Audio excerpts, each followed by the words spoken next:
What's going on, world? What's going on? It's your boy, the author. Right back at that ass again. Here's another one. What? What's going on, man? I just want to catch up, make this brief video. This one is pretty much gonna be about basically about the difference between having a man in the household, having your actual father in the household, and having a male role model. I repeat, like for example, having your actual father in the household, nothing can take away from that.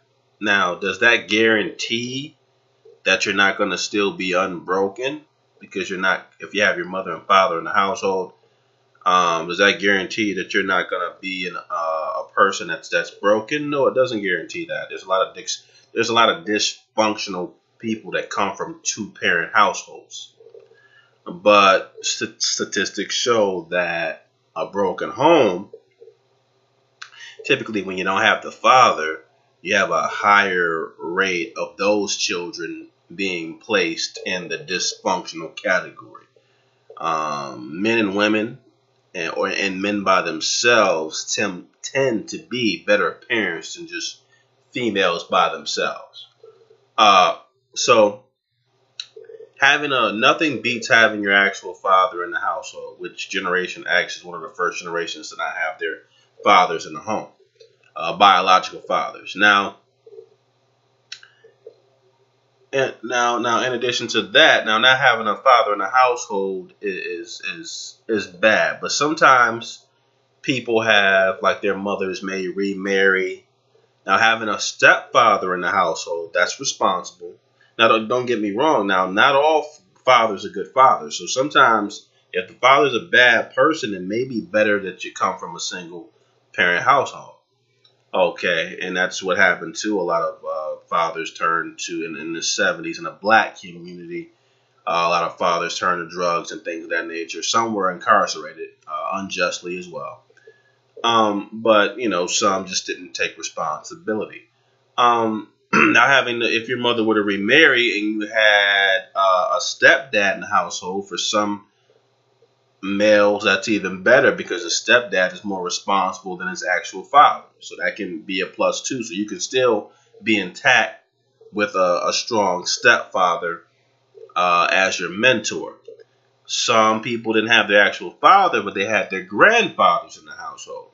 Some of us were raised by our grandparents. I saw what a functional marriage looked like through my grandparents. Grandmother and grandfather were both home every day, both working class people. Now, and they did a pretty much a good job of teaching me a strong work ethic. Grandfather was a bit broken, especially after he lost his job. He wasn't always the most pleasant person to be around, and he sometimes, I guess, was jealous of the, and I guess too, in some ways, I can see the point that my grandfather may have had with his daughter having a kid out of wedlock, but you still have a certain way you're supposed to treat your grandson as far as your flesh and blood. Wasn't the best person, but he didn't want to be a father figure in my life, but it kind of worked out that way, sorta. But either way, I did have a man in the household, which is still better than not having a man at all. Especially if that man is coming home every night and working every day. So some of us were able to get over through that channel. So it's like you still came from an intact home. Now, one thing is for sure, your grandfather can't keep up with you. Let me erase this Facebook. Your grandfather can't keep up with you like your father could. They're older. More reserved. They're two generations separated from you. So that's a thing. But having a male in a household, for the most part, if that man is going to work every day, he's coming home. He's focused. That's still better than not having any man in the household at all. Um, like I said, some guys was able to get over because the stepdad took slack. Now, if you had a stepdad, can you say your real dad wasn't around? Sure. But some people tell you that, you know, they came from a broken home, but they did have a man in their home. So you have to be careful because, in my opinion, just because your father wasn't in your life doesn't mean you came from a broken home. Because if you're married, if your mother remarried a responsible man and she married your stepfather and he was responsible, you didn't have your father in your life, but you still didn't come from a broken home because you still had that father's son was still there. That element was still there, and your mother and father were together, so you still came from an intact home. And you got certain, you know, news analysts on the internet saying that they came from broken homes because their father wasn't around. He left when at a certain age, but his mother remarried, and so, but he still puts in himself in a category as someone who didn't have a father. Yeah, you didn't have a father, but you didn't come from a broken home because you still had that father figure. So, what can negatively impact someone is that if you didn't have a male role model in the household at all. Some of these guys are coming from homes where it's just the aunt, the mother, the auntie, the sister, the female cousin. They're surrounded by females. So they're highly emotional. There's no man in the household at all. No uncle, no grandfather, no stepfather, nothing. So they're being raised by women, and they're not around their female relatives. They're around their female friends. So they don't get that, that transition. When every man reaches a certain age, like when he's 12, his father is supposed to take him out on rites of passage. I would say like hunting or something like that. Now you don't have to, because I don't know how to hunt myself, but I have been out in the woods. I think my rite of passage came when I was 18, a bit later when I joined the Navy. A lot of ways, the Navy was my father figure. For the first time when I joined that, I saw men who were black who were married, and they had intact homes. Before that, I just saw the drug dealers in the street. Because you can come from an intact home, but if you are in the inner city, you have to go to school with and function around guys who come from broken homes.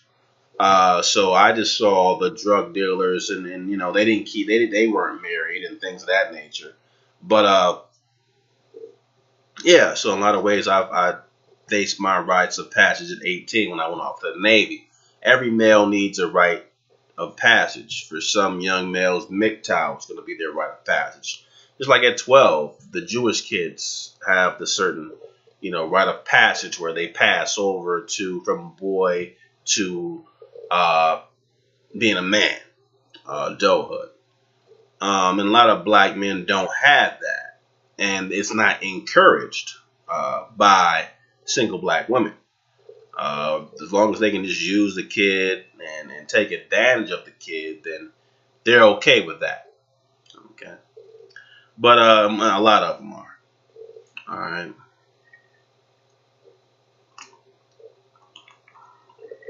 Have my little sipperoonie there.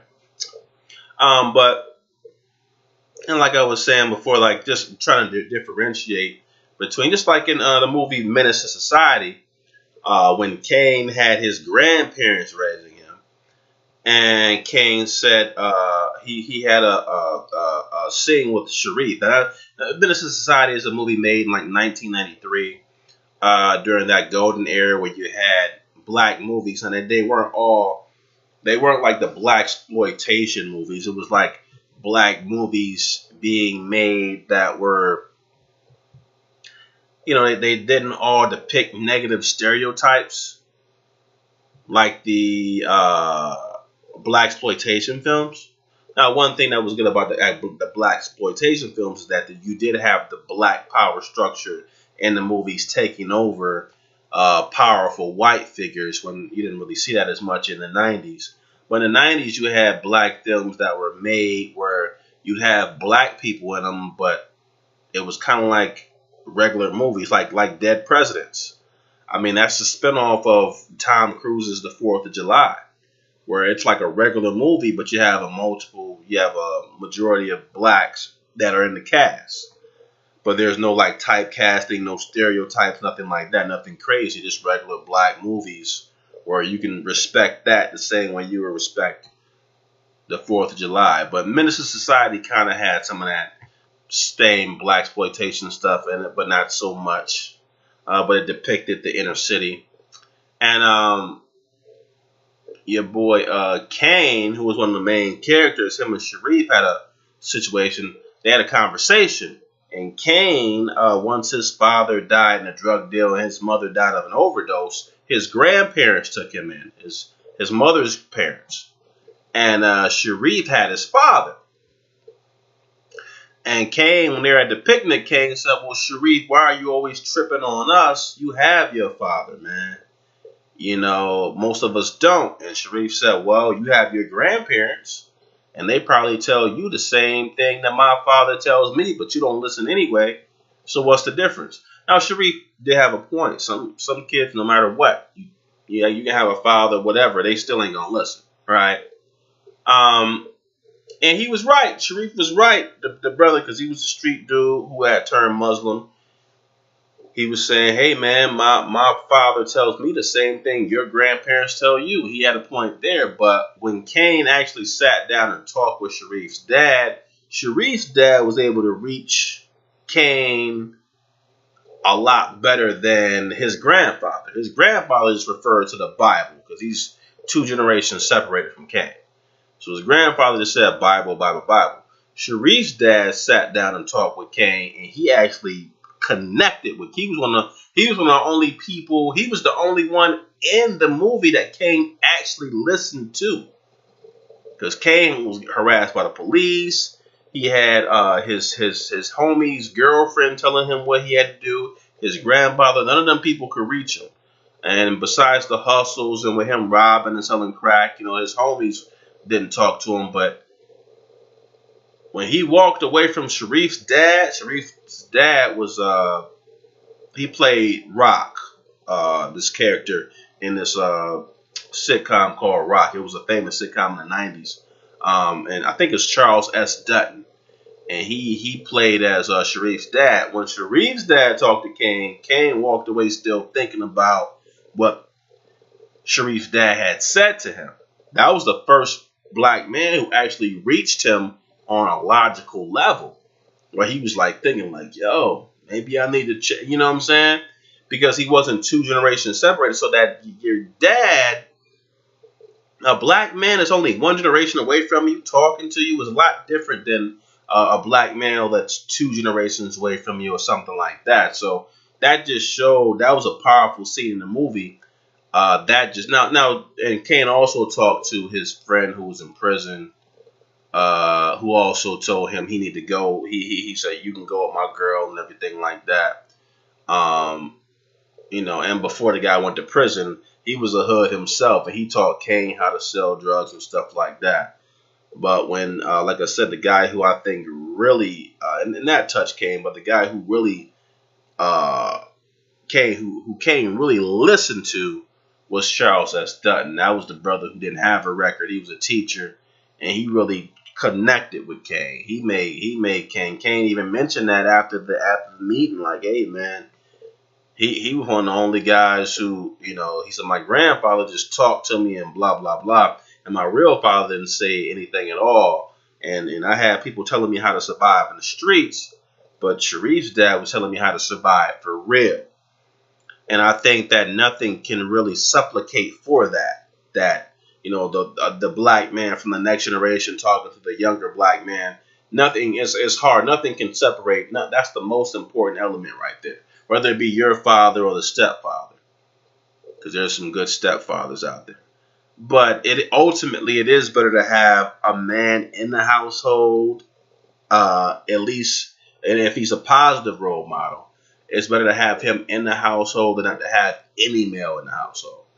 So just on the difference between that, a lot of people try to play the victim and say, "Well, I didn't have a father," but they did have a male role model in the household. Like I said, even I don't know what my actual father looks like, but I always had a male role model in the household. I talked to him, and based on when I talked to my real father when I was like 9, 10, and one time at 18, he didn't seem like he told me advice that was terrible. He was saying how, hey man, if you had been with me, you would have had to be in the streets. He just pretty much admitted that he wasn't a responsible individual. So I kind of lucked out with having my grandfather because my grandfather was a responsible individual. And just like now with the black mothers, I mean, they're a lot of times these single black mothers having kids at 19, the grandmothers are taking up the slack. The grandparents are taking up that slack. Because you're 19, you don't know how to raise a kid. Some of these 19-year-olds ain't even washing their own ass. So, but just thought I'd make this quick video on pretty much the differences of and the impact, the differences of having, and the importance of having a male role model in the household, but the difference between having your father, or just pretty much talk about having your actual father as the primary in the household, or having the stepfather in the household, and the situation where just because your father's not in the household doesn't necessarily mean you came from a broken home. Some people, like I said, made out better because the father wasn't in the household. But there does need to be some type of male testosterone in the household, uh, you know, for a long period of time, at least when the kid's from at least 5 to 18. My mother, she dated before we actually settled with her grandparents. She dated this drunken Marine who used to hit on both of us. And discipline is one thing. Giving a kid spankings is one thing. But when the guy is drunk, you can't tell whether it's if it's discipline or if he's going overboard or what. And this guy, he used to drop his beer bottles. One time he used to get so drunk he used to piss himself. Heard him one time drop his beer bottle on the floor. He couldn't handle his liquor. So before she actually gave up and settled with her grandparents, she was she was with broken black men. And which is kind of typical in the black community. But I just wanted to let you know the difference between having your actual father, having a male role model, and just because you didn't have your father in your home doesn't mean you necessarily came from a broken home. So be sure to like, subscribe, let me know what you think, if you agree, if you disagree.